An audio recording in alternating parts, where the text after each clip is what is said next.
안녕하세요, 박병훈입니다. 자, 부동산 등기법 여러분들 교재 229페이지 4 본인 서명 사실 확인서를 제공한 경우부터 보도록 하겠습니다. 자, 여러분들 그 법원 공무원 교재 있죠? 실무 그 교재 137페이지부터 요 얘기가 나오고 있습니다. 본인 서명 사실 확인서를 제공한 경우에서 나오고 있고요. 그 내용은 그 법원 공무원 교재 요거 여러분들이 많이 10분 활용하시는 게 좋아요. 이 시험 문제 보시면 아시겠지만 다 거기서 나오고 있습니다. 기출 문제들.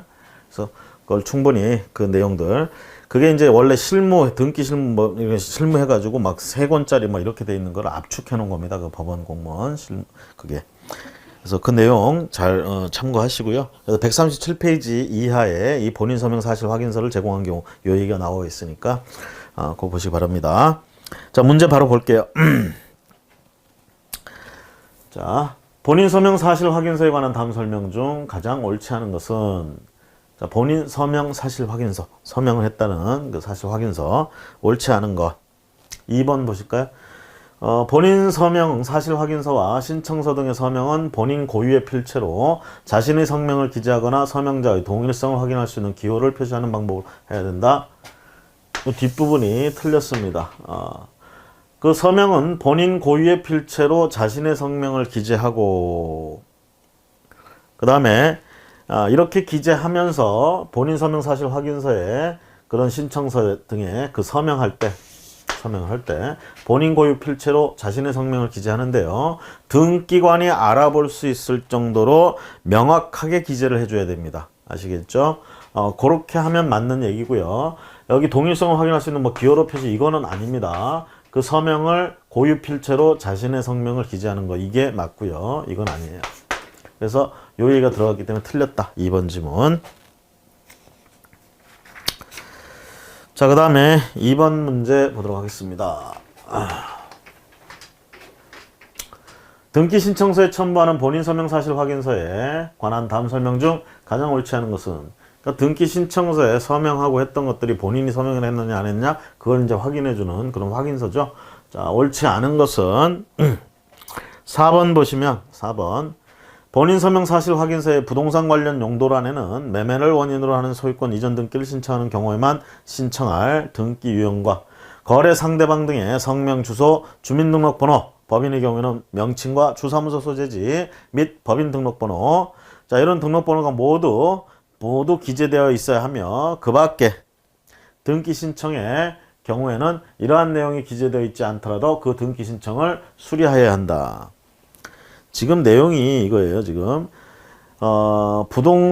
본인 서명 사실 확인서에 부동산 관련 용도 란이 있습니다. 그 란에 매매를 원인으로 한 소유권 이전 등기를 신청하는 경우 그런 경우에만 그 용도 란에 신청할 등기 유형, 거래 상대방, 성명, 주소, 주민등록번호 뭐 이런 것들 모두 기재하고 그 밖에 등기 신청의 경우 그러니까 한마디로 그 얘기죠. 지금 현재 지금 이 지문대로 얘기하자면 소유권 이전 등기를 지금 신청하려고 합니다. 소유권 이전 등기를 신청하려고 그러는데 그 등기 신청서에 서명이나 이런 것들을 본인이 했다는 걸 확인하기 위한 본인 서명 사실 확인서를 지금 첨부해야 되는데 작성해야 되고 그 본인 서명 사실 확인서에 용도란이 있는데 그 용도란에 이런 내용들을 전부 기재해 줘야 된다는 얘기예요. 뭐 할 때? 소유권 이전 등기 신청할 때는.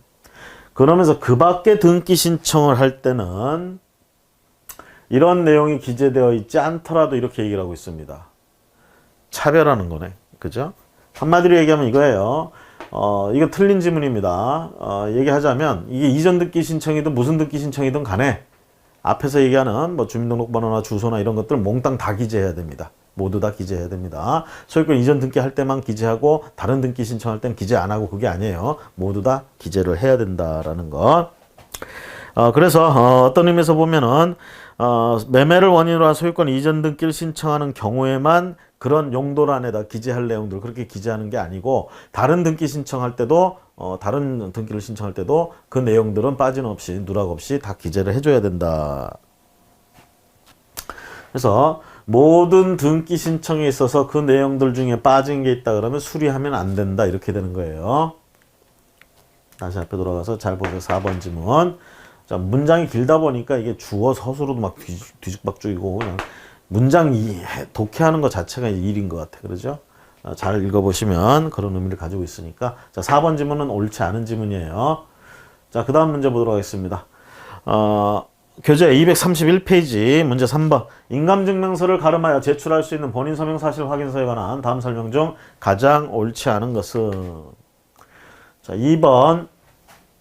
본인 서명 사실 확인서의 서명이 한글이 아닌 문자로 기재되어 있다면 등기 신청서 성명도 한글이 아닌 그 문자로 기재해야 된다. 자, 본인 서명 사실 확인서의 서명과 등기 신청서의 성명. 자, 이거는 꼭 같을 필요는 없습니다. 그래서 등기 신청서의 성명 요거는 한글이 아닌 문자로 기재하면 안 되고요. 반드시 여기는 한글로 기재를 해야 됩니다. 그래서 본인 서명 사실 확인서의 서명이 한글이 아닌 문자로 기재되어 있다 하더라도 등기 신청서에는 항상 한글로 기재해야 된다는 거 조심하시기 바라고요. 그래서 2번 지문이 틀린 지문이 되겠습니다. 자, 그 다음 자, 4번 문제 보도록 할게요. 본인 서명 사실 확인서의 확인 등에 관한 법률에 따라 발급된 본인 서명 사실 확인서를 첨부하여 등기 신청을 하는 경우에 관한 설명이다. 가장 옳지 않은 것은? 2번. 본인 서명 사실 확인서의 서명은 본인 고유의 필체로 자신의 성명을 기재하거나 서명자의 동일성을 확인할 수 있는 기호를 앞에서 봤던 첫 번째 문장가에서 봤던 지문과 동일한 내용이 되겠네요. 그 서명은 본인 고유의 필체로 자신의 성명을 기재한다. 여기까지는 맞죠?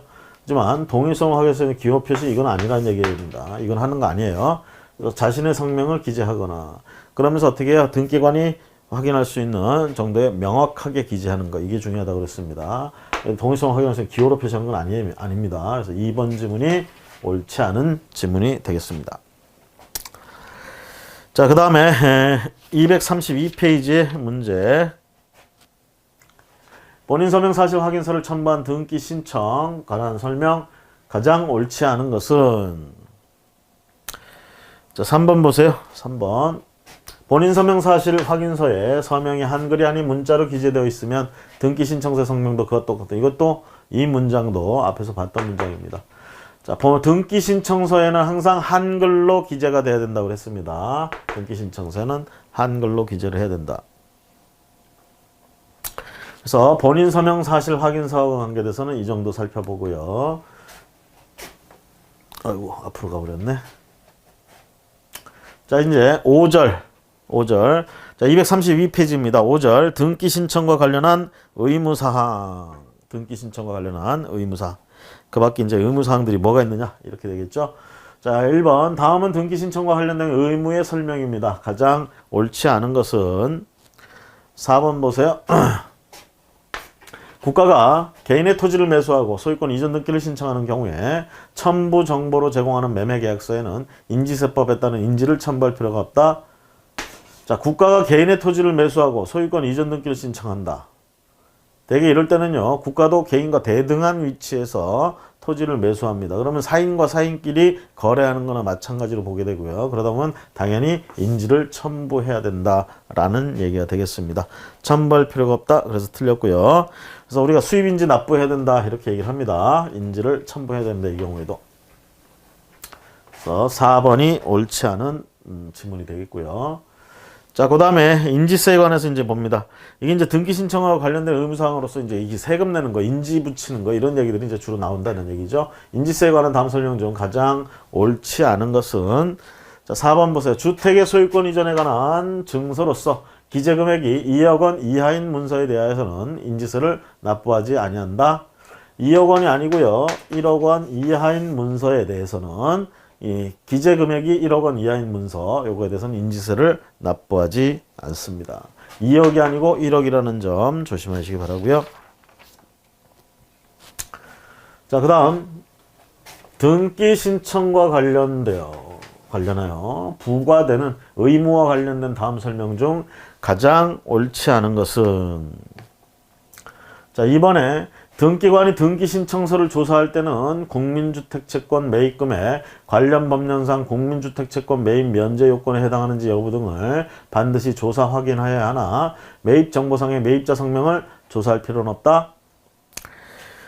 자, 매입정보 우리가요 이전 등기 신청이나 이런 걸 하다 보면 되게 의무적으로 국민주택채권 이거 일정 금액 이상 매입을 해야 되는 이런 의무들이 부과가 되어 있습니다.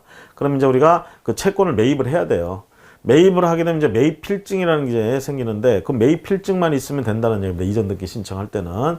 그래서 되게 보면 이제 채권을 사서 그걸 깡한다고 그러죠. 바로 팔아치우고 그러니까 이제 손해보고 파는 거예요. 쉽게 얘기하면 채권을 샀다가. 그런데 이제 매입 필증만 남는다는 얘기죠. 그 매입 필증, 그거를 이제 이전 등기 신청할 때 등기 신청서에 붙이거나 이렇게 해가지고 제출한다는 얘기인데요. 이렇게 할 때 끝에 매입 정보상에 매입자 성명을 조사할 필요는 없다. 이거 조사를 해야 됩니다. 매입자 성명, 이거 중요한 내용이 되겠죠. 그래서 조사를 한다라는 거. 할 필요는 없다. 그럼 틀린 말이 되겠습니다. 자, 그래서 234페이지 3번 문제 살펴봤고요. 반드시 조사해야 되는 부분이에요. 등기관이. 자, 그 다음 문제 보도록 하겠습니다. 국민주택채권과 관련된 다음 설명 중 가장 옳지 않은 것은 국민주택채권과 관련돼서 자, 매입을 해야 되는 그런 경우들 옳지 않은 것 4번에 보시니까 담보가등기는 가등기 담보 등에 관한 법률상 저당권으로 보므로 그 등기 시 국민주택채권을 매입해야 된다. 우리가 담보가등기 경우는요 국민주택채권 매입해야 되는 그런 등기가 아닙니다. 등기가 아니라는 얘기예요. 그래서 담보가등기는 저당권으로 봐줍니다. 우리가 가등기 담보 등에 관한 법률에 의할 것 같으면 저당권처럼 취급을 해줘요. 자, 그렇다 하더라도 국민주택채권을 매입해야 될 대상은 아니다라는 거 조심하시고.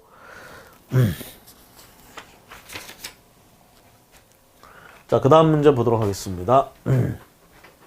국민주택채권과 관련된 다음 설명 중 가장 옳지 않은 것은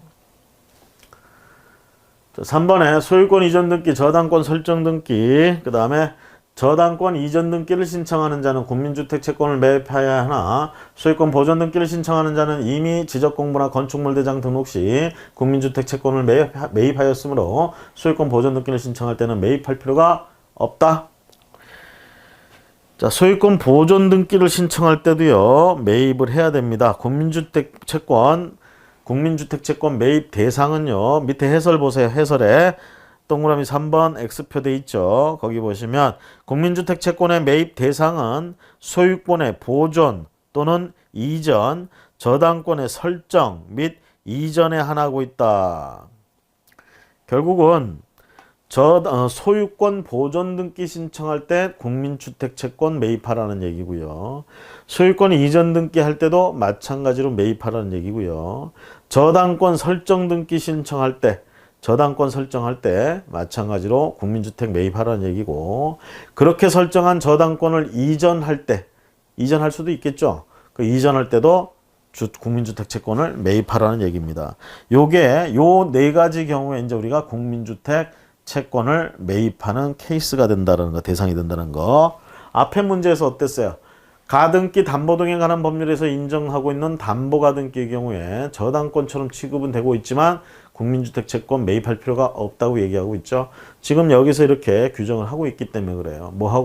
권리로 치면 소유권과 저당권만 국민주택채권 매입하는 대상이 되고요. 그것들의 창설, 그러니까 보존이나 이전, 그 다음 또는 그것들의 보존이나 또는 설정, 그것들의 또는 이전, 이런 거 할 때 우리가 국민주택채권을 매입해야 된다라는 것. 3번.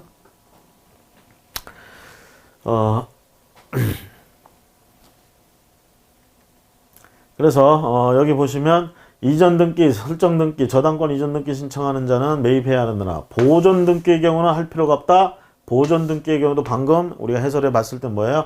필요가 있다는 얘기죠. 매입할 필요가 있다라는 거. 자, 그 다음 문제 보도록 하겠습니다.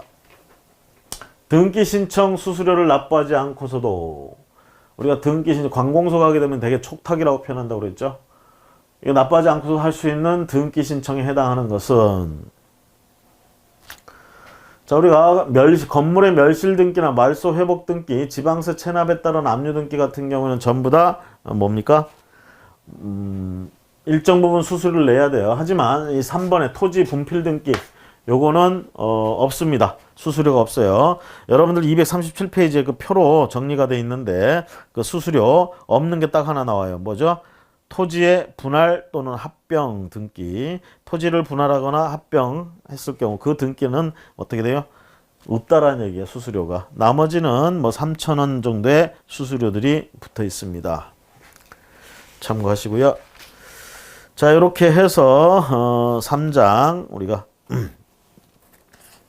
등기 신청 절차에 대해서 살펴봤고, 자, 이제 등기 신청이 있으면 그 다음에 이제 있는 일은 뭐겠어요? 등기 신청이 이제 등기관한테 등기를 해달라고 요구한 거죠. 그럼 이제 등기관이 어떻게 됩니까? 그 요구에 맞춰서 등기를 해줘야 되겠죠. 등기라는 게 이제 똑같이 기록한다는 거야. 신청서에 있는, 등기 신청서에 있는 내용과 똑같이 기록을 해준다. 이게 등기예요, 사실은. 자, 그런 등기를 하는 거, 이제 등기 실행 절차, 등기를, 기록을 옮겨 적는 거. 그쵸? 지금은 이제 다 이거 모니터 보고 입력을 하겠지만, 그 절차, 실행 절차에 대해서 이제 살펴봅니다. 자, 먼저 1절, 신청의 접수와 배당. 신청을 하러 왔어요. 신청을 했습니다. 그럼 접수를 해야 되겠죠? 우리가 이 접수가 굉장히 중요한 의미는 뭐죠? 이유는 등기는 언제부터 효력? 물권 변동의 효력이 언제부터 발생합니까? 등기는 등기가 맞춰진 때부터가 아니고 접수한 때부터 효력이 발생한다. 이렇게 되죠. 그러니까 접수를 언제 했느냐가 굉장히 중요한 부분이에요. 그래서 우리가 이제 대개 보면 갑과 을의 등기 신청이 들어오면 접수 연월일, 접수 번호 요게 부여가 됩니다. 자, 신청의 접수와 그다음에 뭐 배당. 그 신청된 사건을, 등기 사건을 등기관이 이제 한 등기소에 보면 여러 명 있어요. 그러면 이걸 이제 배당 받아가지고 등기관들이 그 일을 처리합니다. 그럼 배당에 관한 이게 이제 실행 절차 첫 번째 얘기 나오는 거예요. 자, 문제를 보겠습니다. 1번. 등기 신청 절차에 관한 다음 설명 중 가장 옳지 않은 것은 1번에 상속재산 분할 협의서가 여러 장인 경우 작성자 전원이 간인할 필요가 없고 그중 1인이 간인하면 된다. 상속재산 분할 협의서가 여러 장이다. 여러 장. 우리가 이제 상속재산 분할 협의서 같은 경우는 대개 보면 부속서류라고 봅니다. 부속서류. 자, 이런 부속서류가 여러 장이다. 여러 장. 그러면 이건 전원이다. 간인을 해야 됩니다. 전원이 간인할 필요가 없고 그래서 틀렸어요. 전원이다. 간인을 해야 된다는 거. 상속재산 분할 협의서 같은 부속서류에는 상속인 전원이다. 작성자 전원이다. 간인을 해야 된다라는 거. 자, 2번 문제.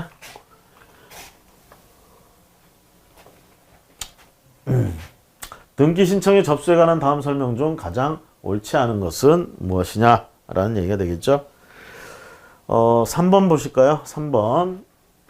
등기소의 접수 담당자가 등기 신청서를 제출받을 때 허가받은 법무사 등의 사무원의 본인 여부 확인은 주민등록증이나 운전면허증 및 법무사 사무원증에 의한다. 우리가 이제 보면 접수 담당자에서 신청서를 제출받았을 때 이제 허가받은 법무사 등 이런 사무원의 본인 여부 이거 확인 요거를 할 때 주민등록증, 운전면허증 이 사무원 본인이 맞는지 이런 거 볼 때 그다음 법무사 사무원증까지 맞아요. 그 다음에 또 이제 뭐가 하나 더 들어가죠. 뭐가 더 있냐면 등기소 출입증이라는 게 있어. 등기소 출입증 요런 거를 토대로 해가지고 그거를 갖다가 담당자가 허가받은 법무사 본인 여부 확인 요거는 등록증, 면허증 또는 법무사 사무원증 또는 등기소 출입증 요거까지 해가지고 요런 걸로 확인한다. 사무원 본인 여부 확인한다라는 거. 자, 그 다음 문제 보도록 하겠습니다. 3번 문제입니다. 등기 신청의 접수 등에 관한 설명, 다음 설명 중 가장 옳지 않은 것은 239페이지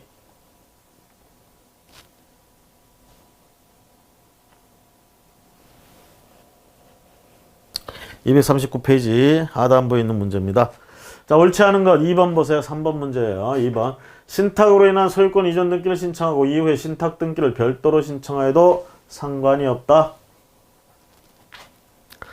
우리가요, 신탁으로 인한 소유권 이전 등기를 신청하고 신탁 등기를 별도로 신청한다. 지금 갑의 토지를, X토지를 을에게 신탁한다. 자, 수탁자, 위탁자. 그러면 소유권을 넘겨주고 하기로 했어요. 그러면 이전 등기 신청 들어가죠. 신탁을 원인으로 해서. 그러면 이거는 소유권 이전 등기하고 신탁 취지의 등기가 같이 들어가는 거예요. 그래서 어떻게 하느냐? 동시에 신청을 해줘야 됩니다. 동시에. 이렇게 별개. 소유권 이전 등기를 먼저 신청하고 나중에 신탁 등기를 신청한다. 별도로 안 됩니다. 동시에 신청해야 된다라는 점 조심하시고요. 자, 그 다음 문제 보도록 하겠습니다. 등기 신청의 접수 시기, 등기 효력 발생 시기에 관한 다음 설명 중 가장 옳지 않은 것은? 접수 시기와 효력 발생 시기 이런 것들에 관한 얘기입니다. 가장 옳지 않은 것은, 자, 2번 보세요. 방문 신청의 경우 등기 신청은 등기관이 신청인으로부터 등기 신청서를 인계받았을 때 접수된 것으로 본다. 방문 신청, 직접 등기소를 방문해 가지고 신청을 했다. 그러면 등기관이 그 신청인으로부터 등기 신청서를 인계받았다. 그러면 이게 접수된 거냐 얘기죠. 이게 인계받았을 때 접수된 것으로 보는 게 아니고 저장되었을 때 접수된 것으로 본다. 이렇게 표현을 합니다. 인계받고 그것을 컴퓨터에 입력을 해서 우리가 기재를 하고 전산정보 처리 조직에 들어가서 거기에 입력을 하고 그러겠죠. 이렇게 됐을 때 저장됐다. 이렇게 됐을 때 우리가 신청이 접수되는 것이다. 그래서 전산정보 처리 조직에 저장되기 전에는 그냥 그 서류들을 받았다는 거, 인계받았다는 것만 가지고는 접수됐다 이렇게 얘기를 안 한다는 얘기죠. 그걸 받아서 일정한 내용을 전산정보 처리 조직에 올렸을 때 우리가 접수된 걸로 본다. 자, 해설 참고하시고요. 그래서 2번 지문이 틀렸습니다. 자, 그 다음에 등기 신청 사건의 배당에 관한 다음 설명 중 가장 옳지 않은 것은, 그럼 등기 신청을 하게 되면 이 일들은 등기관들한테 어떻게 골고루 배당이 되느냐, 어떻게 배당이 되느냐라는 문제가 되겠죠. 가장 옳지 않은 것. 자, 4번 보시면 등기 신청 사건이 등기관에게 배당된 이후에는 배당받은 등기관이 이를 반드시 처리해야 하며 다른 등기관에게 재배당하는 것은 허용되지 않는다. 자, 재배당할 수도 있습니다. 있어요. 너무 등기관이 자기한테 너무 일이 많거나 벅차거나 잘 못하거나 잘 모르는 부분이거나 아니면 뭐 이렇게 시간이 너무 이럴 때는 다른 등기관에게도 재배당하는 것이 가능합니다. 등기상하권은 재배당할 수가 있습니다. 조심하시기 바라요. 그래서 해설해 보시면요, 거기 맨 밑에 박스 다음 어느 하나에 해당하는 경우는 등기상권을 재배당할 수 있다 이렇게 돼 있죠. 1호에 보시면 착오로 이 예규의 규정과 다르게 배당된 경우, 착오로 잘못 배당했어요. 예규에서 정해진 방식이 있는데 그것과 다르게 배당이 돼버렸어. 그럼 다시 배당해야지 뭐, 재배당. 그 다음에 2호에 담당 등기관이 배당된 등기사건을 처리하며 현저히 곤란한 사유가 있거나 공정성에 대한 오해의 우려가 있다고 판단하여 재배당을 요구한 경우에도 역시 재배당할 수가 있다라는 것. 자, 그 다음 문제 보도록 하겠습니다.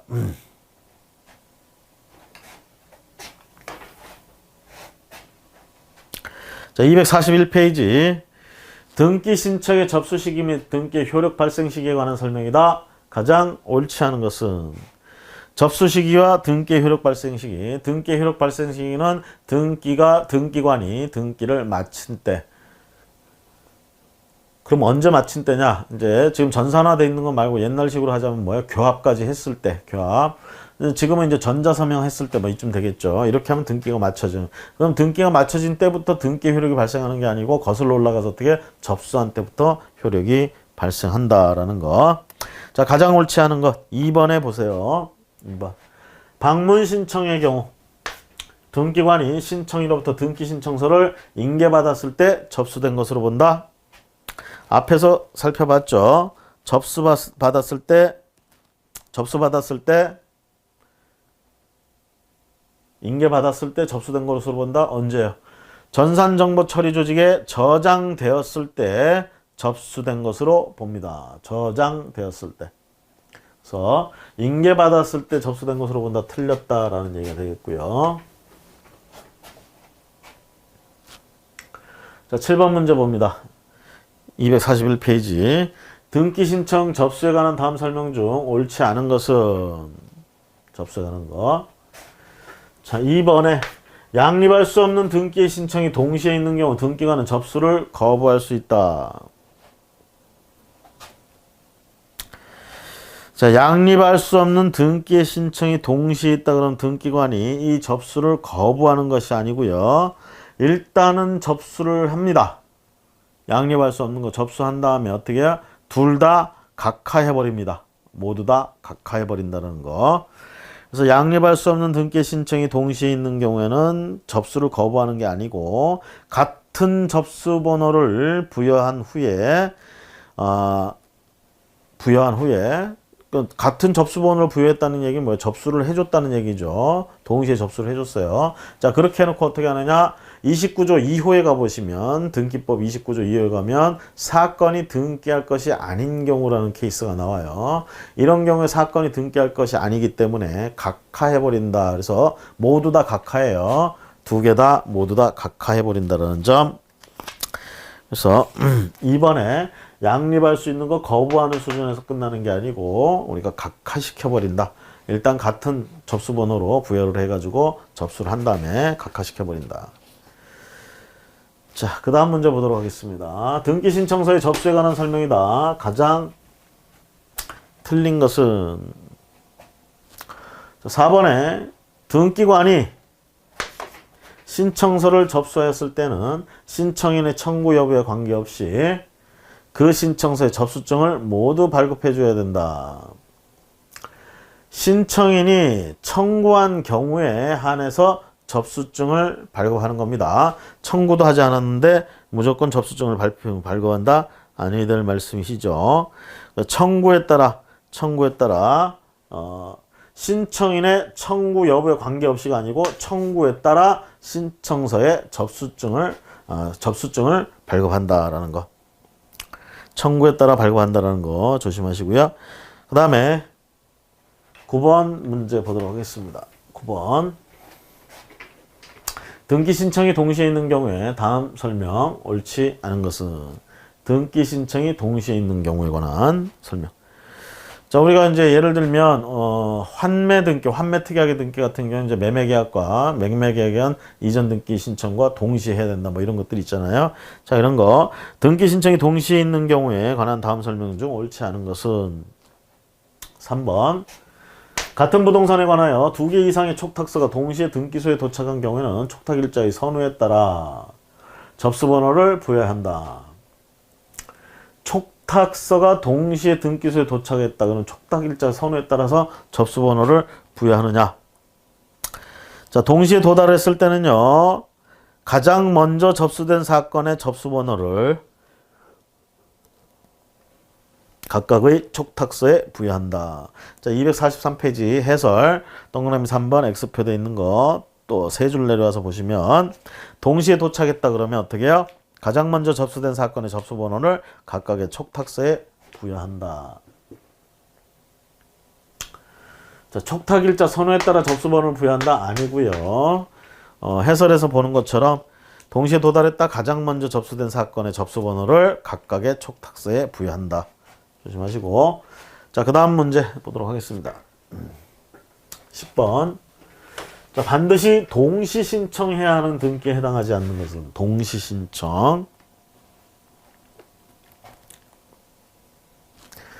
2번 볼까요? 채권자 대위 등기와 채무자로부터 채권자 자신으로의 등기. 채권자 대위 등기, 그 다음에 채무자로부터 채권자 자신으로의 등기. 자, 이거는 꼭 동시에 해야 될 필요는 없고요. 1번에 보시면 환매 특약부 매매로 인한 권리 이전의 등기와 환매 특약의 등기. 요런 게 동시에 해야 돼요. 권리 이전의 등기와 환매 특약의 등기가 동시에 이루어져야 됩니다. 동시 신청 안 하면 안 받아줘요. 인정이 안 돼요. 3번에 일동의 건물에 속하는 구분 건물 중의 일부만에 관한 소유권 보존의 등기와 나머지 구분 건물의 표시에 관한 등기 이거 동시 신청해야 됩니다. 나머지 구분 건물의 표시에 관한 등기, 그러니까 전체 부분에 대한 얘기인 거죠. 그 다음에 소유권 보존의 등기, 요거는 일부만의 것, 즉 자기 전용 부분에만의 것을 얘기하는 겁니다. 이 두 개는 동시에 신청이 돼야 된다는 얘기고요. 4번에 건물의 신축으로 인하여 비구분 건물이 구분 건물로 된 경우에 신축 건물의 소유권 보존 등기와 종전 건물의 표시 변경 등기, 자 이런 것들이 동시에 신청해야 되는 그런 얘기들이 되겠습니다. 그래서 여기서는 동시에 신청할 필요 없다. 2번이 해당이 되겠고요. 자, 이렇게 해서 우리가 간단하게나마 1절 살펴봤습니다. 1절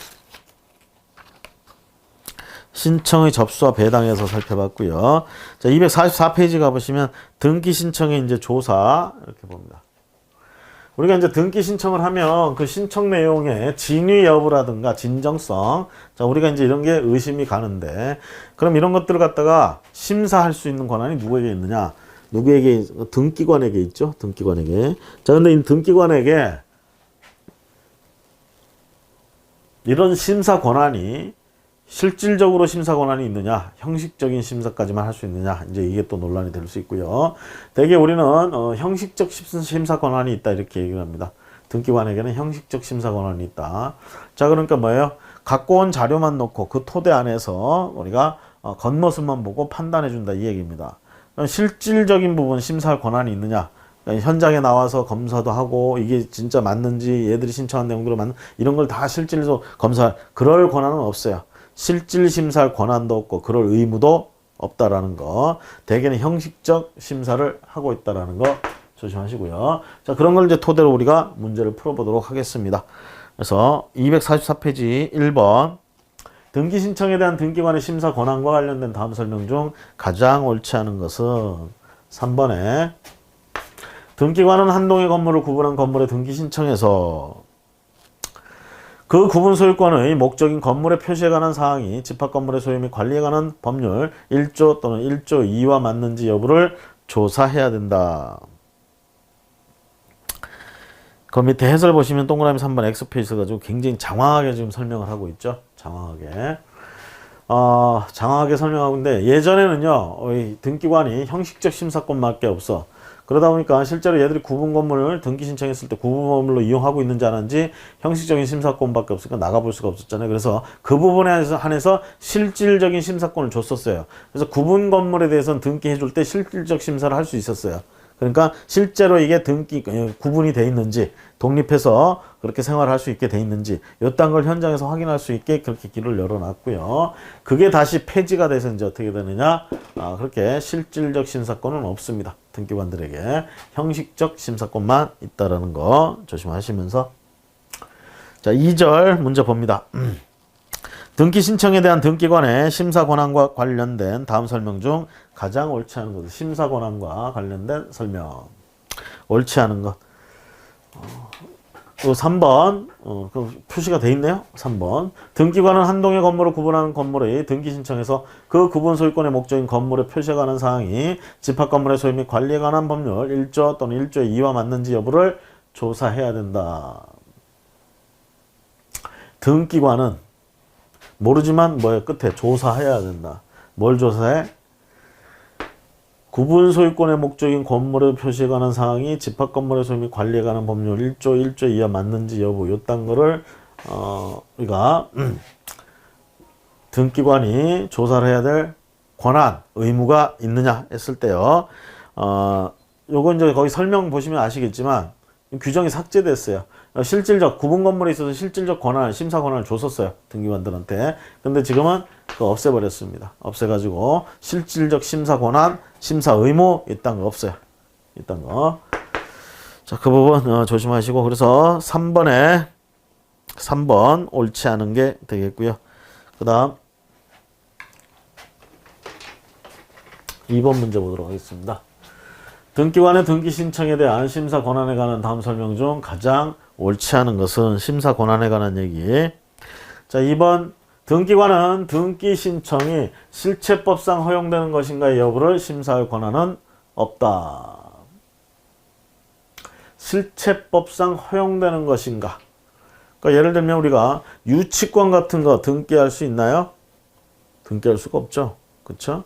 그게 이제 실체법상으로 등기가 허용 안 되는 거지. 그렇죠? 등기관은 그렇게 실체법상 허용되는 것인가 아닌가 여부를 심사할 권한이 있습니다. 없다가 아니고 있다라는 거. 있다.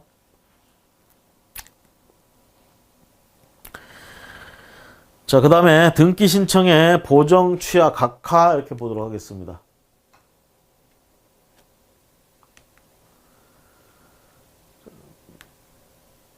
보정, 취하, 각하.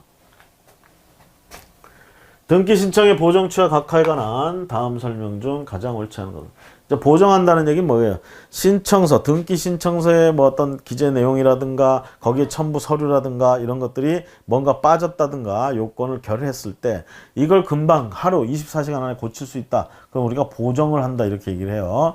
그래서 보정을 명령하는 경우도 있습니다. 그러면 그 기간 안에 시간 안에 보정을 하면 하자가 없었던 걸로 해가지고 갈 수 있다는 얘기죠. 그러니까 이 어떤 의미에서 보면 이렇게 되는 거죠. 접수는 여기서 했는데 보정을 해오라고 해서 이때 보정을 해왔어. 그러면 이때부터 접수한 효력이 발생하느냐. 그게 아니라 이때부터 접수한 걸로 인정했는데 이 제도의 취지는 여기 있는 거예요. 여기. 자, 보정. 그래서 우리가 보정 명령을 받으면 고쳐와야 된다는 얘기겠죠. 그 다음에 취하는요. 등기를 신청한 자 스스로가 취하한다. 걷어들인다는 얘기예요. 그렇죠? 취할 수도 있고요. 그 다음에 등기 신청을 했는데 우리가 앞에서 본 것처럼 관할 위반에 등기 신청을 했다든가 또는 사건이 등기할 것이 아닌 경우에 해당된다든가 지금 등기 신청한 사건이 자 이렇게 되면 이제 뭐라고 그러냐 이유 없다. 등기 신청에 이유가 없다 해서 각하해버려요. 각하. 그래서 등기 신청에 보정, 취하, 각하 묶어서 봅니다. 자 1번 문제 등기 신청의 보정, 취하, 각하에 관한 다음 설명 중 가장 옳지 않은 것은 4번 각하 결정을 하였더라도 그 결정이 아직 고지되기 전에 보정이 되었다면 각하 결정을 취소하고 신청한 등기를 하여야 한다.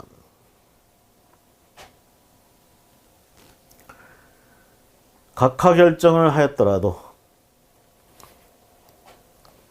그 각하 결정이 아직 고지되기 전에 등기 신청한 자에게 고지되기 전에 보정이 되었다. 지금 각하하기로 결정했다라는 걸 고지하지 못한 상황에서 상대방이 지금 보정을 해왔다. 보정을 했다면 이 각하 결정했던 걸 취소하고 그렇게 보정해서 신청한 등기 신청을 받아들여야 되느냐 이 얘기죠. 안 받아들입니다. 그래서 안 받아들인다라는 거 조심하시고요. 자, 그럼 이제 보정, 취하, 각각 이제 따로따로 좀 살펴보도록 하겠습니다. 자, 보정, 등기 신청 보정에 관한 다음 설명 중 가장 옳지 않은 것은 보정에 관한 얘기입니다. 자, 1번 등기관이 등기 신청에 대하여 보정을 명하는 경우에는 보정할 사항을 구체적으로 적시하고 그 근거 법령이나 예규 보정기간 등을 제시하여 매 건 조사 완료 후 즉시 서면으로 등기 신청인에게 통지해야 된다. 자, 보정을 명한다. 그러니까 뭔가 서류 미비든 뭐가 이제 형식적인 미비든 뭐가 있다는 얘기죠. 그럼 어떻게 고쳐와라. 이게 보정 요구하는 거예요. 이렇게 보정할 사항을 구체적으로 적시하고 그냥 이게 뭐냐 제대로 해와 이런 식으로 이제 보정 요구하는 게 아니고 특정해가지고 구체적으로 이러이러한 부분이 이렇게 미흡하다 이렇게 좀 고쳐봐 라고 얘기를 할 수 있겠죠. 그래서 구체적으로 적시하고 그 근거 법령이나 예규 보정기간 등을 제시하여 매 건 조사 완료 즉시 서면으로 등기 신청 등기 신청인에게 그런 보정이나 뭐 있던 것들에 대해서 통지를 해줘야 되는데 이게 서면으로만 가능하냐 이 얘기죠. 서면으로만 가능한 게 아니다라는 얘기가 되겠습니다. 구두 또는 전화로도 가능하고요. 우리가 심지어는 이제 모사 전송에 의해서도 가능하다 이렇게 얘기합니다.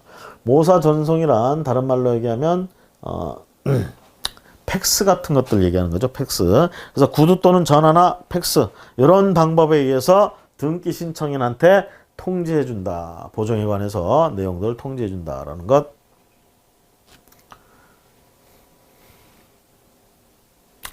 자, 그 다음 문제 볼까요? 그 다음 문제.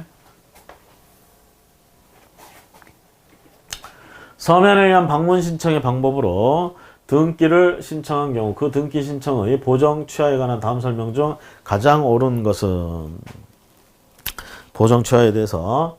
자, 3번 보세요. 등기관은 흠결사항에 대한 보정이 없으면 그 등기 신청을 각하할 수밖에 없는 경우에만 그 사유를 등록한 후 보정명령을 할 수 있다. 이게 이제 3번 지문이 맞는 지문이고요. 1번 등기관이 등기 신청에 대해 보정을 명하는 경우에는 보정할 사항을 구체적으로 적시하고 근거법령 예고 앞에서 나왔던 지문이죠. 보정기간 등을 제시하여 몇 건 조사 완료 후 즉시 서면에 의하여 등기 신청인에게 통지해야 된다. 서면으로만 할 수 있는 것도 아니고요. 그 다음에 보정할 구체적으로 보정기간을 게시하여 몇 건 조사 완료 후 즉시. 자, 서면 꼭 서면만으로 해야 되는 건 아니다라는 거. 우리가 구두나 뭐 이런 것들도 가능하다라는 점 조심하시고요. 구두나 전화, 모사 전송 요 단계 가능하다.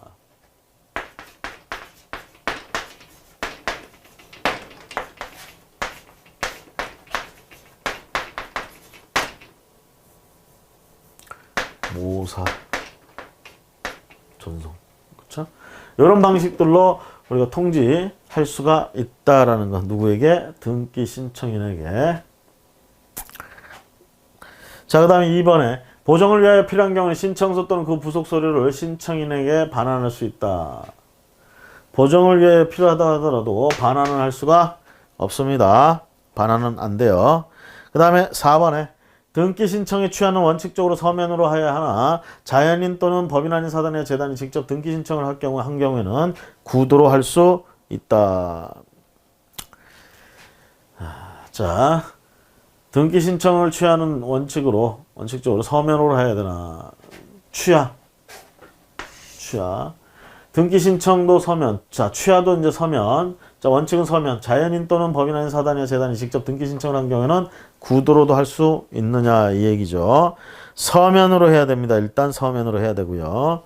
그다음에 5번에 수개의 부동산에 관한 등기 신청을 일괄하여 동일한 신청서에 의하여 한 경우에는 그중 일부 부동산에 대하여만 등기 신청을 취하할 수 없다. 자, 우리가 나눌 수 있고 뭐 이렇게 된다 그러면 가능하다라는 얘기입니다. 이게 구분 가능하고 막 이런 것들에 대해서는 가능하다 이렇게 볼 수 있고요. 자, 그 다음에 3번 가봅니다. 3번. 등기 신청의 보정에 관한 다음 설명 중 가장 옳은 것은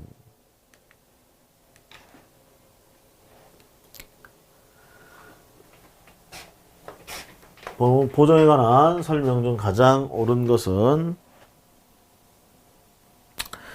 4번 등기관이 보정 통지를 한 후에는 보정 없이 등기를 하여서는 안 된다. 등기관이 지금 보니까 흠결이 좀 있어. 그래서 이거 좀 보충해와 보정 명령을 내렸어요. 자, 그런데 다음날 그냥 있는 그대로 또 들고 가면 문제가 생기겠죠. 그래서 보정 없이 등기를 하여서는 안 된다. 등기관이 보정 통지를 한 후에는 보정을 반드시 해야만 우리가 등기가 가능해진다라는 것.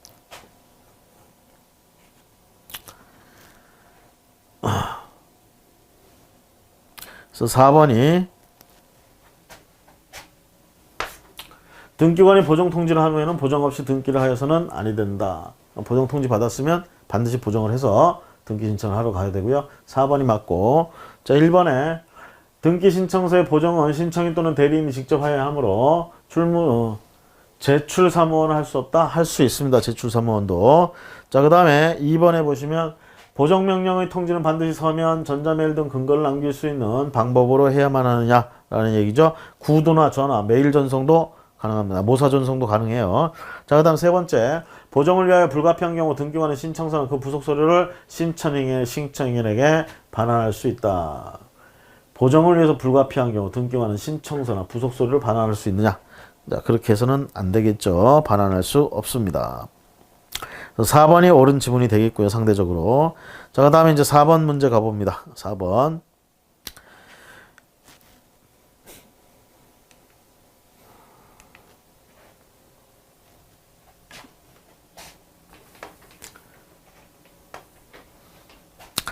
자, 등기 신청의 보정에 관한 다음 설명 중 가장 옳지 않은 것은 보정에 관한 설명 중. 자, 3번. 등기 신청서를 제출할 수 있도록 허가받은 변호사나 법무사의 사무원이 보정까지 할 수 있는 것은 아니다. 보정까지 할 수 있다라고 보고 있습니다.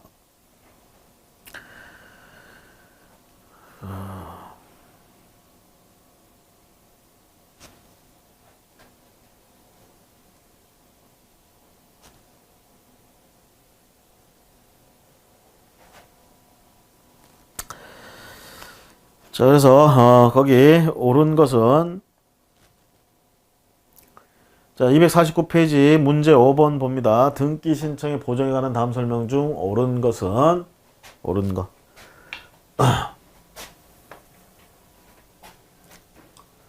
자, 4번 보세요. 등기관은 보정 통지를 구두로도 할 수 있다. 여기에 옳습니다. 보정 통지는 구두로도 가능하다라는 얘기예요. 자, 1번에 신청서에 흠결이 있는 경우 등기관은 보정을 명할 의무가 있다. 의무는 아닙니다. 의무는 없어요. 신청서에 흠결이 있다. 등기관이 꼭 보정을 명령해야 된다. 그건 아닙니다. 의무는 아니라는 점 조심하시고요. 2번에 신청인은 보정을 위하여 신청서에 반환을 청구할 수 있다. 신청서에 반환 청구. 보정을 위해서. 자, 보정을 위해서요. 신청인, 이 신청서 반환 안 해줍니다. 반환 요구할 청구할 수 없습니다. 3번에 등기 신청서를 제출할 수 있도록 허가받은 변호사나 법무사의 사무원이 보정까지 할 수 있는, 이 사무원이 보정까지 가능합니다. 가능하다라는 거, 할 수 있다라는 점 조심하시고요. 자, 그 다음에 취하 250페이지 취하. 근데 이 취하부터는 우리가 보정까지 지금 살펴봤고요. 취하부터는 다음 시간에 우리가 보도록 하겠습니다. 취하는 다음 시간에.